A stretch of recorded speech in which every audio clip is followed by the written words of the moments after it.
Hey guys and gals, how's it going? Today's our first day for starting our YouTube channel, Baking with Chef John Reed, so I hope you guys and gals are going to enjoy it. Today we're going to be doing ourselves some delicious British cheeky scones, and we're also going to be doing ourselves some homemade jams. We're going to go into depth and detail how to make jam, and we're also going to do a little bit of whipped chantilly cream as well, just to finish it off, so hope you guys and gals are going to enjoy this for today. So we've got a pound of strawberries here that we're going to be using for the jam. So what we need to do is just pretty much cut them up into quarters, and we're going to pop them into a large pan. So one of the most important things when it comes to jam is to make sure you've got the pectin content to help thicken up your jam. Now strawberries have a natural pectin in there, but a very small amount. If you're making a larger quantity of jam, then I'd probably recommend getting some more pectin in there, or some natural pectin, like either grating some pears or apples in there. But because we're only doing a pound of strawberries today, which isn't a lot for a jam, we're only going to use the natural pectin that's inside the strawberries, which will just be enough to help thicken it slightly.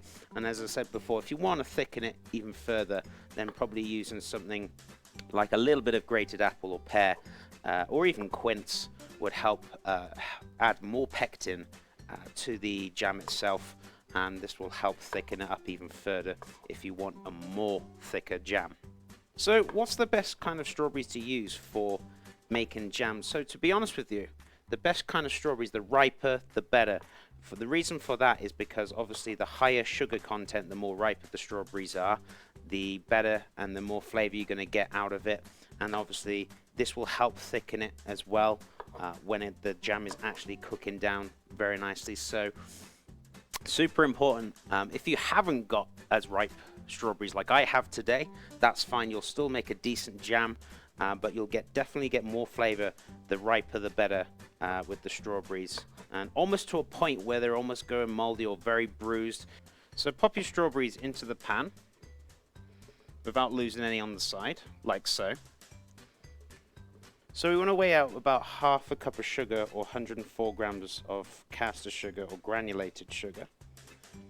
Perfect. And what we want to do is just add it straight to the strawberries, and we're going to put this on to a medium heat. So don't worry if you think this is going to burn, this shouldn't. You want to give it a nice little stir as well. So it's super important. We're going to be adding 2 tablespoons of lemon juice to this mix. Now the reason for it's not actually for flavor, it's actually to help thicken up the jam and get the right consistency, because it will reduce the pH value and actually help the pectin inside the fruit help thicken up the jam to the right consistency we want. So you can do this by eye, or you can actually measure it out in the tablespoons. I'm just going to do it by eye, also to make sure you catch those pips in your hands there, so we can give them a nice squeeze. So, as I said before, a good 2 tablespoons in there, which is about a medium size lemon. So giving that a really nice squeeze. Perfect. So make sure you don't drop any of those pips in there. Get rid of them, and we'll set that aside. So what we're going to do is just let this cook down very gently for about 2 to 3 hours, just until we got our nice jam consistency. Then we'll start coming back to it later on after we've made the scones, but just keep an eye on it, make sure it doesn't burn. So it's time to weigh out the ingredients for the scones, but before we do that, we need to actually turn the oven on and preheat it. So what we want is about 320 Fahrenheit or 160 Celsius for the oven. So let's stick that on now. So we're going to need 225 grams of flour, and we're actually going to sieve it in as well. The reason for it is because we want to make sure we add aeration to it, and then if there's any unwanted visitors in the flour, we're going to make sure that doesn't happen, so hence why we're sieving it. So also we want 40 grams of caster sugar or granulated sugar. So in addition, we're actually going to need 75 grams of butter. We don't need it soft either, because this is going to help us roll it. If you soften the butter, we're going to have to wait and rest the dough, but what we're going to do is just cut this down into nice little dice, and we're going to add this to the mixture now. And what we're going to do with the butter, we're just actually going to rub it in with our hands so it incorporates nicely into the flour, and then we can start adding the wet ingredients as well. So there we go, looking absolutely beautiful. So we're going to get our hands in there now, and we're going to give that a nice incorporation. Super important to make sure that you're using your thumb and index finger to kind of crush the butter down, help incorporate this into the flour, and just do this over the process of a couple of minutes. And eventually, once it's all kind of broken down very nicely and started to incorporate into the flour, you want to start sifting it through your hands. Now, super important to make sure about the salt content in pastries. What? Salt? Yeah, it's super important to add salt, just like savory items, to help bring out the flavor in the desserts or pastries. So we're actually used today unsalted butter. Now, if you use salted butter, you don't have any control over the salt content, so it's super important to always use unsalted butter. So we're going to add about 2 pinches of salt to this as well once this is incorporated very nicely, and we're going to start adding the rest of the wet ingredients to this to help bind the flour together. So this is looking great. This is about there, so all the butter is incorporated into the flour and the sugar, so that is fantastic and that is good to go. 2 pinches of salt into the mix. As I said before, super important with the salt. Don't go too crazy on the salt though. You don't need too much in there. We're going to need 75 grams or 75 mils of milk to this, so we're going to weigh that out now. Also, we're going to need 1 fresh egg as well. And also, not forgetting, which I almost did, is 2 teaspoons of baking powder as well, which is going to help rise it slightly. So there's all our ingredients, and what we're going to do is give that a really good mix just until it's bound together. Now, sometimes you might end up with a little bit more of a wetter mix or a bit more of a drier mix. So if it's a bit more wetter, just add a little touch more flour. If it's a little bit more drier, just add a little touch more milk. So you can just kind of contrast with the two and have a look what it looks like once it's bound together. Now, this mix will be a little bit more wet and a little tacky, so that's fine. So we're going to add a little touch of flour. Don't worry, you don't need to add more flour to it. This is absolutely fine. So we'll add a little touch of flour to this, just on this work surface and underneath. And what we're going to do is just gently roll this out very, very carefully. Also, bearing in mind, keep an eye on your jam and make sure you turn it down. Now, did I say 2 to 3 hours? I'm pretty sure I meant to say 30 minutes to about an hour. So make sure that the jam is cooking down gently now and very steady. I'm going to show you next how to set that and how to test it. So first off, we're going to give this a nice little roll very gently. Don't put too much pressure down on it. So all we're going to do is just roll this out. So we want it about a couple of centimeters thick. I would say about here is perfect. Obviously, if you want to make more scones, by all means, you can double the mix up, but we only may want to make a few for today. So now, super important, what you want to make sure to do is actually cover your ring with flour, which I haven't done very well. Let's try that one again. And what that's going to do, when you cut it, it's not going to stop it from sticking to the ring. So what we're going to do, just very gently cut down, and then as you can see, it should fall out very nicely. So we're going to cut these up and then pop these onto the baking tray and get them ready for the oven. So, and obviously if you're left with the scraps, all you need to do is just kind of help bind these back together, and we can get about 2 to 4 scones out of this. So if you're only making just for a few, you don't want to be bundled with loads, and this is a great recipe to do just for a couple of people. If for people coming around for a cup of tea or coffee, fantastic. So you should have 4 perfect size little scones there, and also you should have a little touch left over. So this is for you to try when it's cooked. Obviously this little bit's going to be cooked quicker than the others, but don't worry too much about it. So I'm just going to make a nice little tiny scone as well, just giving that a nice little roll. So that's going to go onto your tray. So we're going to grab our baking tray out next, and if you haven't got a silk mat, you can actually use some baking parchment instead. So whichever you've got, we can use. Just a little bit of egg wash on top, so just to give it that beautiful nice color. Don't go too crazy on the egg wash, but just enough just to kind of glaze the top. ready for them to go into the oven. So these are going to take about 20 to 30 minutes to cook, just until you get that nice beautiful golden on the top and they're ready to come out and just allowed to cool. Also, I bet you're thinking by now, Chef, where's the raisins? Reason why I haven't got the raisins is not many people enjoy them, so we've gone for a raisinless scone for today. But if you do decide you wanted some raisins in there, then you can add about 20 grams to the mixture, so it won't be a problem. So these are good to go. We're going to pop these in the oven, as I said before, roughly about 20 to 30 minutes on the 160 Celsius or 320 Fahrenheit. So let's pop these in.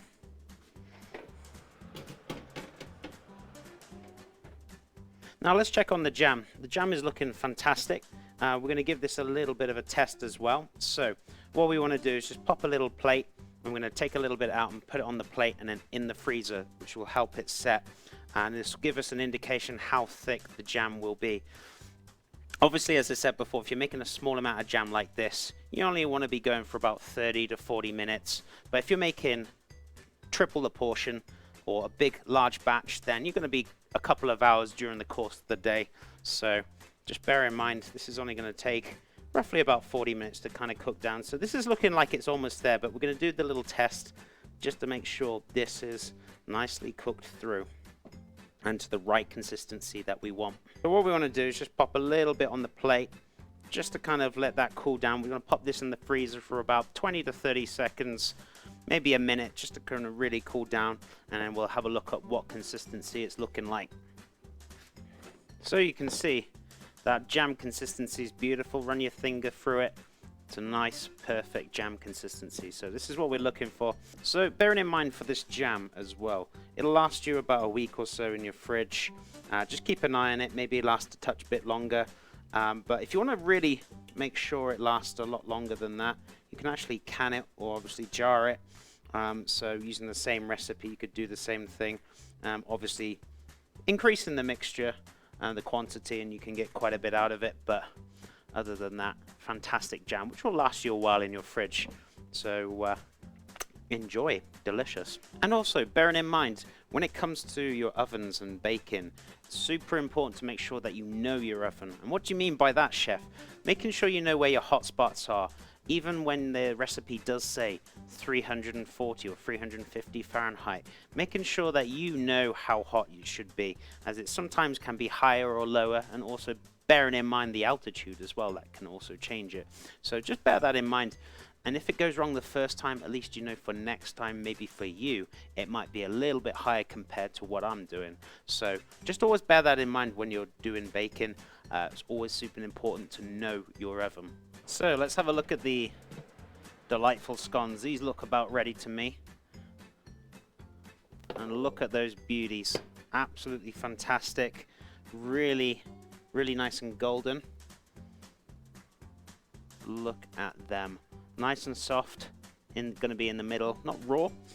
Just give these a nice little rest while we whip up the cream. So we want about 300 ml of whipping cream, or if you've got heavy cream, fantastic. We also want a teaspoon of vanilla extract or vanilla pods if you've got it. And if you're having trouble with opening the bottle like I am, just give it a magic tap. And there you go, lid comes off. So about a teaspoon of vanilla extract.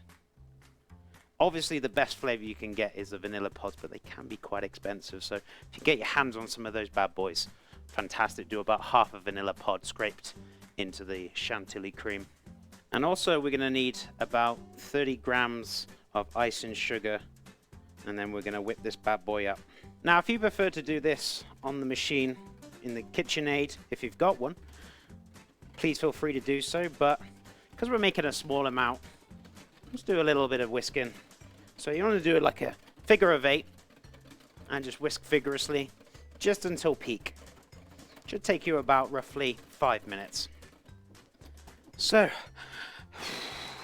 there we go. See, I told you it wasn't going to take much work. Once it has reached peak, we are good to go. So we're going to get a nice piping nozzle, and then we're going to start piping it once the scones are ready and they're nicely cooled down. Careful, if the scones are still hot, just make sure you let them cool down first. Give them about half an hour or so just to kind of really cool down, and we're going to get them piped in. So to make life even easier, just pop the piping bag over a cup or a large container, and then you can just pop the cream in with 2 hands instead of trying to struggle with one. So make your life a little bit more easier. So these beautiful bad boys have cooled down now.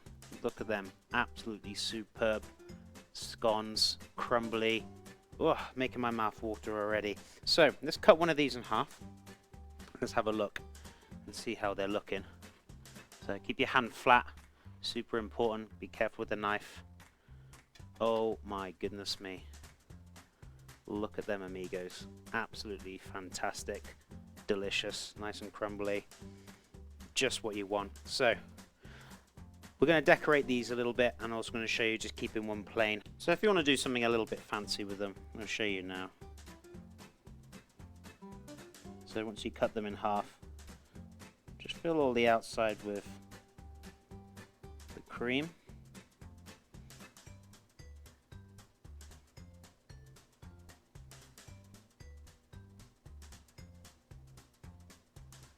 And then just fill that beautiful middle with that delicious homemade jam we made.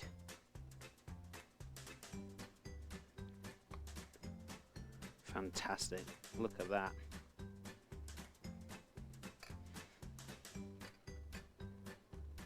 Just finish with a little bit of icing sugar.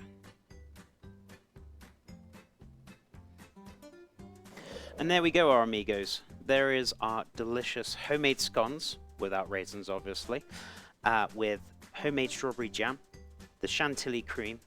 It doesn't get any more simpler than that, amigos. So if you want to start off baking, this is the way forward. And that's it, guys. Thank you so much for watching. Feel free to like and subscribe to the channel. Also, if you want to catch me live Tuesday to Friday, 10 a.m. Mountain Time, we're doing delicious dishes live on Twitch.